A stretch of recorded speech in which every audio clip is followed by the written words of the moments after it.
everyone, it's Sarah here. Welcome back to my channel, Never Out of Books. Today I am bringing you my TBR for March Mystery Madness. I'm so excited! So forgive the looks, we are positive flu over here in this household. I am on the end side of it and I'm feeling a little bit lucid right now, so I'm going to try to film a couple videos, but my appearance is very ugly and I'm not putting makeup on. So there we go. So March Mystery Madness is a month-long readathon that's going on in March. The whole month there are 6 prompts and it is hosted by about a bazillion people, so it's definitely going to be lively next month. And these 20 people encompass probably every subgenre of mystery that you could think of. So there's bound to be someone hosting that's going to read mysteries similar to what you enjoy. I have some books picked out. The first prompt is shelf. This I took to pick something off my shelf. So just about every book that I have on this TBR could fit for this one, but I am officially going to be going with Murder in an Irish Village by Carleen O'Connor. This is the first book in a new series, which I don't really know what the series is going to be called, but it is set in Kilbane, County Cork, Ireland, at a bistro. And one day, Siobhan goes to open up the family bistro that is kind of on some hard times and finds a dead person there. So this looks very good, and I love a cozy mystery. They are like palate cleansers for me, and I never get tired of them. So we got this one to start, and I think there's a few more out, so if I like this one, I'll move on. The second prompt is borrow, and I took this to mean to go to my library and borrow a book. I have on like pre-request, my name is on the list for the next Laura Childs tea shop mystery book, which is Plum Tea Crazy, which I can't, maybe you can get a look of it, no, whatever. This comes out the first week of March, the first full week of March. So I have hope that I'll get to it by the end of the month, that will arrive for me. I love this cozy mystery series. I want a tea shop like this to actually exist really badly.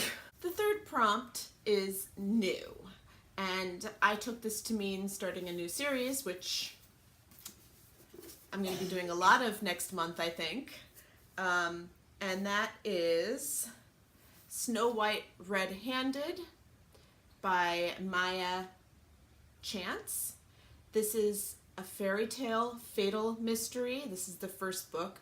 I do own the second 2 books, so again, this could become more if I want it to be. And this is set, I believe, in 1867, and this young lady takes a position with a millionaire and they go to this castle. She goes, as part of his staff, and it's supposed to have the remains of Snow White's cottage, and then her employer turns up murdered by a poisoned apple, and she has to solve the mystery. So I don't know, this one felt just like a little bit different from some of the other cozies that I have, so yay.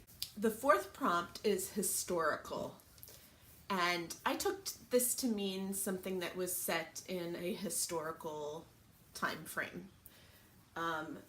So the previous book could fit this, but I, of course, wanted to try something new, and so I'm going to start another series. Her Royal Spyness Solves Her First Case by Rhys Bowen. Rhys? I don't know. And she has to clear her family name when someone is found murdered in her bathtub. And I've heard and seen this book on other booktubers' channels, and it sounded like something that was right up my alley, so I'm looking forward to this one. The fifth prompt is foreign, and this I took to mean set in a foreign country. Again, a lot of my books are fitting all of these prompts, so I just had to choose and put things places. For this, I'm from the United States, in case people didn't know. I am going to read Murder at the Vicarage by Agatha Christie. And this is the first Miss Marple, and I have only read 2 other Agatha Christies in my lifetime. I read And Then There Were None 2 years ago, and last year I read Murder on the Orient Express. I adored both of them. And so I won this book, and I think I've got to read some more Agatha Christie because I have enjoyed her books so far. And this is the perfect month to do this. And the 6th prompt is probably the most interesting one to see how people go about dealing with this one, but it is opposite. I chose to read something that's the opposite of what I normally read. Normally I read, in case you didn't realize, cozy mysteries, like more chick lit mysteries, maybe even some romantic suspense sort of mystery genres tend to be my go-to and good palate cleansers for me. So I chose something that was a bit more heavy, maybe? I don't know, because I haven't read the book yet, so I have no idea. So I chose to read The Clockwork Dynasty by Daniel H. Wilson. It was also written by a man as opposed to a woman, so I could go that route as well. And this is like a steampunk mystery. So this is like kind of, I don't even know how to describe this book. I think I just need to read it. And then maybe I'll be able to describe it to you more. But it definitely is steampunk. And it like goes back and forth between present day and Russia in the 1700s. And machines are alive. Or something like, I mean, yeah, I don't know. It looks really, really interesting. And it's definitely not something I normally pick up. I have some other potentials I want to talk about. They could go under the shelf category if we want to categorize them. But I have 3 mysteries on my Kindle that I would kind of like to, they're cozy mysteries. So I'd kind of like to get to them because I've really, really enjoyed these. And I've been ignoring my Kindle reading now for a little bit. So I'd kind of like to read some of the books off of it. The first one is Shock and Awesome by Camilla Chase. It's the 4th book in the Lexi Graves mystery series. I have had this book on my shelf since 2012 or 2013. I read the first 3 very quickly, and then I think because they're not free, I had to pay for it and I was being cheap or something. I don't even know why I haven't read this book yet. There's a bunch more in this series, so if I'm really interested, I guess I could pick up more.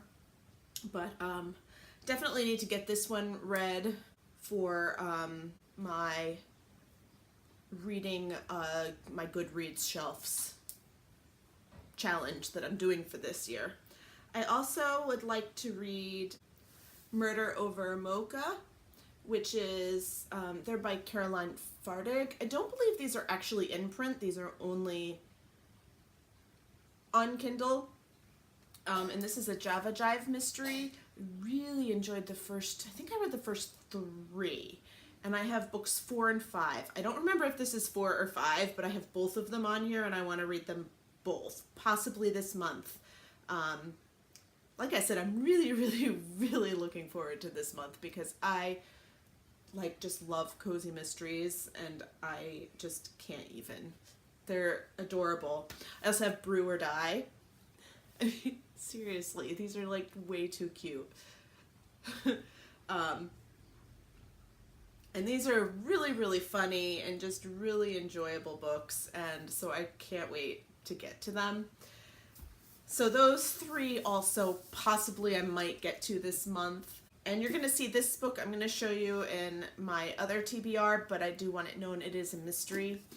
It's a middle grade mystery, Spy School by Stuart Gibbs.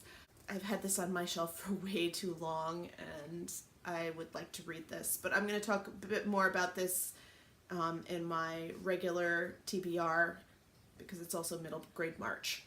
So that is it for my March Mystery Madness TBR. I really am enjoying watching everyone else's videos. I'm getting a lot of ideas. I don't know whether that's good or bad, but there's a lot more books. I have a lot more mysteries on my shelf than this, so now I'm putting even more on my TBR thanks to you guys. So it has been a whole lot of fun, and I'm looking forward to seeing everyone's reading, and I hope everyone is well and not getting the flu like me. Bye.